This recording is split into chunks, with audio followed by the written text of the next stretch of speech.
Admiral Kethvar had orchestrated this moment perfectly. His gleaming silver dreadnought, the pride of Zephyria, hung in the void like a jeweled dagger against the starfield.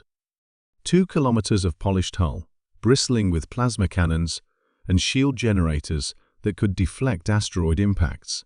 Behind it, his battle fleet of 30 ships formed an impressive formation, a display of power that had brought a dozen species to their knees in submission. The primitive humans had finally responded to their invitation for first contact. A single vessel had emerged from the inner system, and Kethvar's sensors indicated it was laughably small, barely 400 meters long, the perfect audience for his demonstration of Zephyrian superiority. "Open channels," he commanded, his mandibles clicking with satisfaction. "Let them gaze upon true galactic power." The human ship, a blocky utilitarian craft that looked more like a cargo hauler than anything military, drifted closer. No elegant curves, no gleaming hull, just dull gray metal with what appeared to be hastily welded armor plating. Kethvar almost felt sorry for them. "This is Admiral Kethvar of the Zephyrian Empire," he broadcast, his translator converting his clicks and whistles into crude human languages. "You stand before the might of 1,000 conquered worlds. Surely you recognize the futility of resistance against such power?" The response came back in a calm, almost bored human voice. "This is Captain Sarah Chen of the UNSC Winnipeg. Nice ships you got there. Mind if we show you ours?" Kethvar's compound eyes narrowed in confusion. "Show them theirs." He was looking at their pathetic vessel right now. "I'm afraid I don't understand. Your single craft is already visible to our sensors." "Oh, this?" Captain Chen chuckled.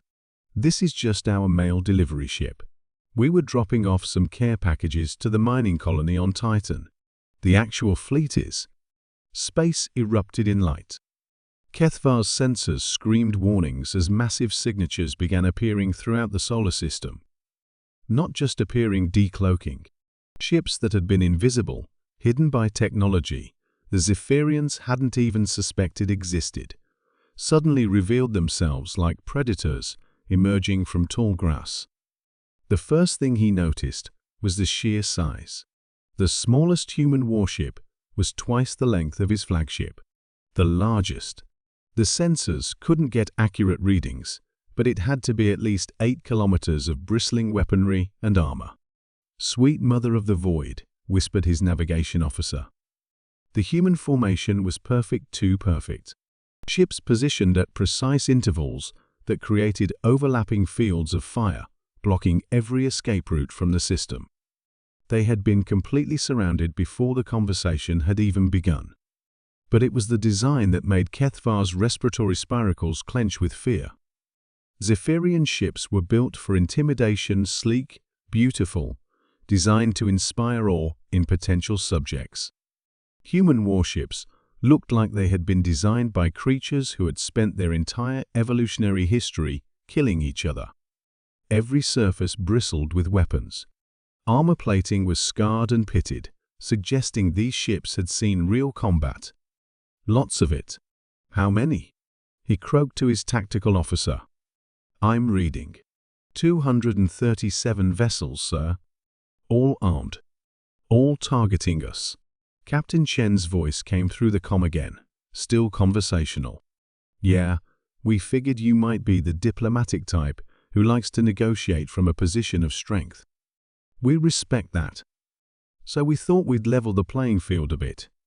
One of the massive human battleships drifted closer, and Kethvar could see scorch marks along its hull, evidence of recent battle damage that had been hastily repaired. These weren't ceremonial vessels kept polished for intimidation. These were working warships, used regularly. "This is impossible," Kethvar muttered. "Our intelligence indicated you were a primitive species.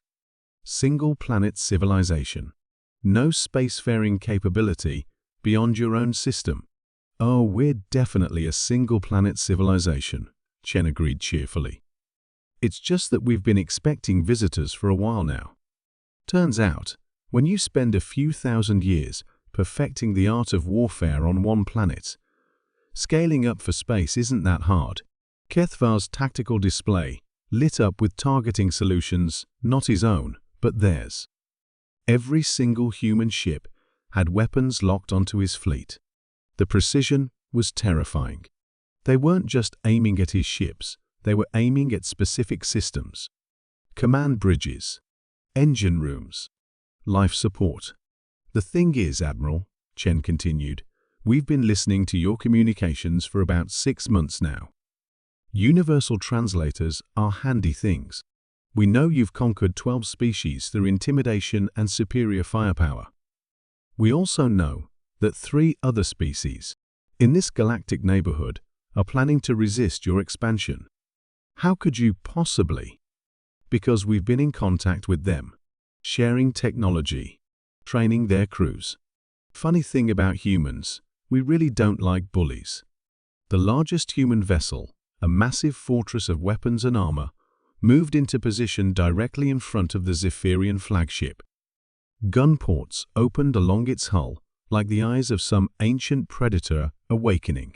So here's how this is going to work, Captain Chen said, her tone shifting from conversational to ice-cold professional.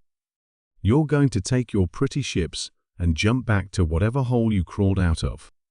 You're going to tell your empire that this system is under human protection, and you're going to spread the word to any other conqueror species out there that Earth is not interested in being conquered, intimidated, or invited into anyone's empire. And if we refuse? Kethvar managed to ask. The human response was immediate. Every ship in the human fleet powered up their weapons systems simultaneously. The energy readings were staggering enough firepower to glass an entire planet. Admiral, Chen said quietly, you brought 30 ships to intimidate one species on one planet. We have 237 ships, and we're just the local defense force. Our main battle fleets are currently introducing themselves to your supply lines back home. Kethvar's mandibles clicked in panic. Our supply lines? How did you? We've been tracking your ships since they entered our local stellar neighborhood. Did you really think you could move a fleet this size without being noticed? We might be new to space warfare, but we've been practicing warfare for millennia. The Zephyrian admiral stared at his tactical display, seeing his perfect formation now look like prey animals surrounded by apex predators. Beautiful, intimidating prey animals that had just discovered they were at the bottom of the food chain.